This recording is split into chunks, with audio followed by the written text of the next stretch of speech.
মায়ের কাজ যখন মেয়ে করতে যায়, মা ভার্সেস মেয়ে। উফ, সারাদিন এত খেটে খেটে আমার কোমর পুরো ধরে গেছে, আর পারছি না।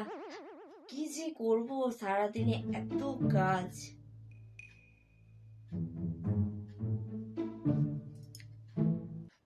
মায়ের নিশ্চয়ই অনেক কষ্ট হচ্ছে। আমি বরং মাকে বলি যে আজকে তোমার সমস্ত কাজের দায়িত্ব নিলাম। মা, তোমার তো অনেক কষ্ট হচ্ছে, থাক আমি বরং যে সমস্ত কাজ ছেড়ে দেবো তোমার। তুই করবি, তাহলেই হয়েছে। হ্যাঁ মা, আমি পারবো, তোমাকে কোনো চিন্তা করতে হবে না। মা, তোমার নিশ্চয়ই অনেক কষ্ট হচ্ছে, আজকে তোমাকে কোনো চিন্তা করতে হবে না, সমস্ত কাজ আমি করব, আর তুমি শুধু রেস্ট করো, ঠিক আছে? আমারও শরীরটা ভালো নেই, ঠিক আছে? তুই যখন এত করেই বলছিস, তুই আজকে দিনটা কাজ কর, গিয়ে ভাতটা বসা, আমি একটু রেস্ট করি, ঠিক আছে? মা, কতটুকু চাল নিয়ে ভাত বসাবো? 1 গ্লাস নিলেই হবে, ঠিক আছে?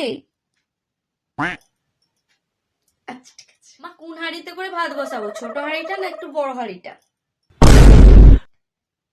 উফ, ছোট নয় বড় নয়, একটু মাঝারি সাইজের দেখবি, ওই হাঁড়িটা নে। আচ্ছা ঠিক আছে। মা, হাঁড়িতে জল দেবো সেটাই তো বুঝতে পারছি না, কতটা জল দিতে হবে তুমি তো কই বললে না।